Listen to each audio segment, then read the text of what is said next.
呢一套咧係車龍灣畔嘅64平方嘅3房啦。呢個戶型設計都唔錯嘅，一入到嚟咧呢度就會有一個櫃啦、鞋櫃啊咁樣嘅一個過渡空間，感覺都係唔錯嘅，唔需要話一入到門咧就會係個客廳咁樣咯。而且咧呢個裝修設計都唔錯嘅，但係呢個係非交樓標準嚇，大家可以參考下呢個交付標準去設計呢套房都 OK 嘅。咁一入到嚟咧，左手邊就係廚房咯。呢個廚房嘅空間唔算特別大，但係咧五臟俱全嘅。咁操作導線咧設計都比較合理。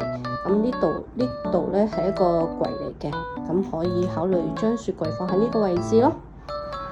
我哋再睇下先。呢度就係餐廳，其實呢個空間 OK 嘅。咁呢種小戶型咧，適合一家三口啊，或者係二胎家庭，但係咧資金唔係好充足嘅時候，其實都可以考慮呢個房嘅。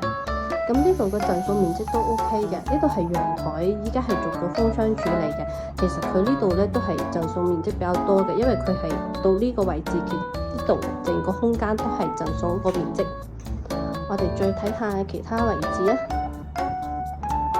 呢度其實係一個房間咯，細細地咯，做廚房都 OK 嘅。咁60幾平方可以做到咁樣，已經唔錯噶啦。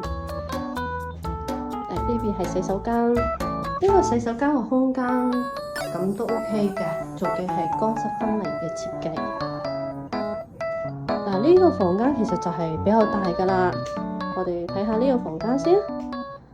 佢嘅飄窗個空間面積其實都係會比較大啲嘅，咁基本上目測已經係超過咗90公分咁樣嘅空間啦。我哋再睇下最後呢個主人嘅房間，呢個主人房間就會稍微大好多啦。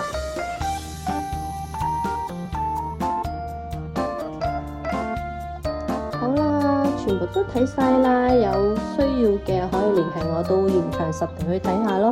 佢呢度咧仲會有一個70幾平方嘅3房都唔錯㗎，咁到時都可以帶大家去睇。